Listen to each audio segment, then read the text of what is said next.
Okay, now in the continuation with the first video that I said कि जब heart हमारा four chambered है having two auricles above the two ventricles in a way that our auricles are receiving blood from veins either from the pulmonary or the systemic.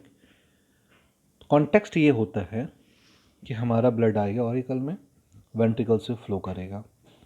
Even if the heart is under ventricle systole, ventricle systole है, फिर भी blood आ रहा है auricle में. हाँ, फिर तब तक वो वेट करेगा जब तक फिर से वेंट्रिकल डायस्टोल ना हो जाए. But the context is when का ब्लड हार्ट में गिर रहा है वेंट्रिकल सिस्टोल के समय भी, जॉइंट डायस्टोल के समय भी, और एक पल को हम ये एज्यूम कर सकते हैं कि जब ऑरिकल सिस्टोल कर रहा है तो वेन का ब्लड हार्ट में नहीं फॉल हो रहा है, गिर नहीं रहा है. बट देन ये कहना भी 100% सही नहीं है कि ऑरिकल सिस्टोल के समय वेन का ब्लड ऑरिकल में नहीं गिरता. रीज़न में एक बहुत प्यारा सा रीज़न ये है कि at the entry point of auricle and the vein, जहाँ पे वेन ऑरिकल पे मीट कर रहा है और ब्लड को फ्लो करवा रहा है, जहाँ पे ये वेन ऑरिकल से मिल रहा है और ब्लड फ्लो हो रहा है, वहाँ पे एज सच कोई भी वॉल्व नहीं है कंट्रोल करने के लिए. ऐसा नहीं होता कि ऑरिकल सिस्टोल के समय कोई ऐसा वॉल्व है जो कि वेन को क्लोज कर दे रहा है और ब्लड फ्लो को रोक दे रहा है. But there is a context then. ऐसा भी नहीं है कि ये पूरा का पूरा ब्लड उसी रेट के साथ फ्लो कर रहा है जिस रेट के साथ ऑरिकल डायस्टोल में कर रहा था, क्योंकि जब ऑरिकल कॉन्ट्रैक्ट होगा तो ये जो एरिया है, ये जो रीज़न है जहाँ पे वेन इनपुट दे रहा है ऑरिकल को, वो कॉन्ट्रैक्ट होगा. वो इतना कॉन्ट्रैक्ट होगा ताकि वो बैक फ्लो को मिनिमाइज़ कर दे, लेकिन ऐसा भी नहीं होगा कि पूरा का पूरा ब्लड आना ही रुक जाए या पूरा का पूरा ब्लड बैक फ्लो होना ही बंद हो जाए. What I am saying that कि even in auricle systole the continuity is maintained. Blood का फ्लो ऑरिकल में कम जरूर होगा पर बंद नहीं होगा. हाँ, फिर ये ज़रूर है, क्वेश्चन उठ सकता है कि अगर ये पाथ बंद नहीं होगा कम्प्लीटली तो will there be the back flow? Yes, there is. तो ऑरिकल सिस्टोल के समय चूंकि यहाँ पे कोई वॉल्व नहीं है तो वेन का ब्लड ऑरिकल सिस्टोल के समय भी कंटिन्यू करेगा यहाँ पे आना, लेकिन फिर बैक फ्लो भी होगा. That is true.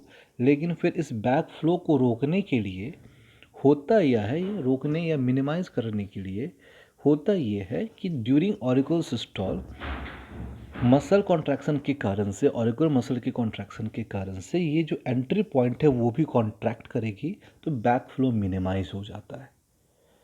So saying this, context ये रहा कि फोर चैम्बर्ड हार्ट में with auricle above the ventricle continuity is maintained. Continuity maintain in such a way कि ब्लड लगातार वेन से ऑरिकल में आता रहेगा, इधर भी इन वेंट्रिकुलर सिस्टोल और ज्वाइंट डायस्टोल और ऑरिकुलर सिस्टोल.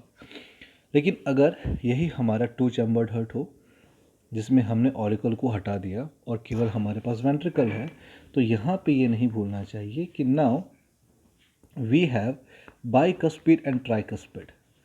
तो अगर मैंने डायरेक्ट एंट्री करवाई वेन की वेंट्रिकल में तो बाइकस्पिड ट्राइकस्पिड, अब ये दो वॉल्व हैं जो कि वेन का एंट्री और वेन से ब्लड का फ्लो रिस्ट्रिक्ट करेंगे. कब? जब वेंट्रिकुलर सिस्टोल होगा.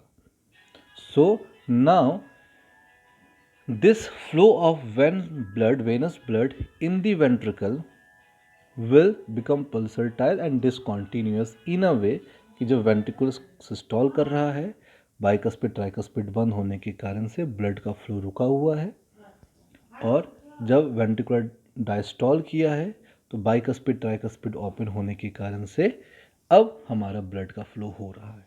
So this is the context, this is the summary जो कि मैंने पिछले वीडियो में बताया था, and that is all about कि 4 chambered heart gives you the continuity for the flow of venous blood.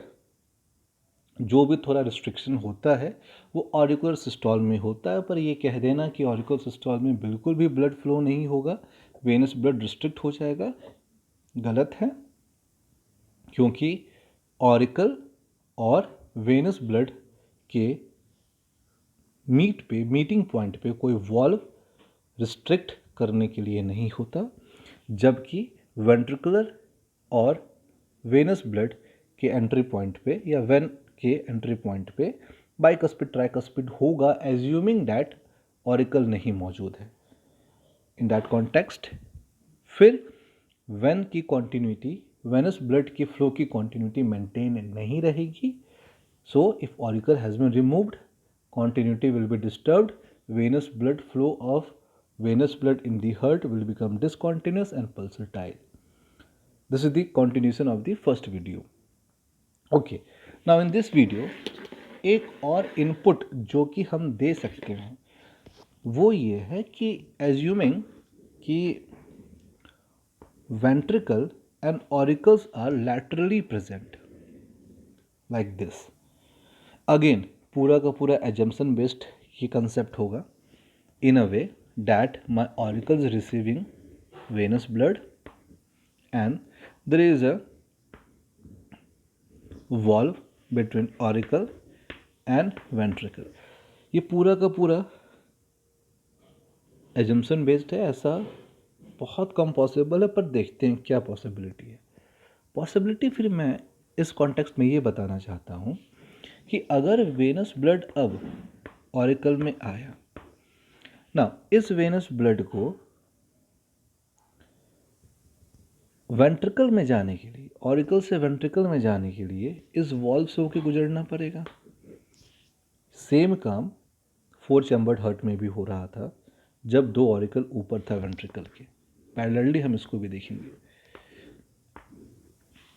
तो जब इस कॉन्टेक्स्ट में ब्लड ऑरिकल से वेंट्रिकल की तरफ ट्रैवल कर रहा होता है, ब्लड ऑरिकल से वेंट्रिकल की तरफ ट्रैवल कर रहा होता है, तो 75% ब्लड पैसिवली हो जाती है, फ्लो पैसिवली हो जाता है। 75% of blood passively flows from auricle to ventricle in this anatomy.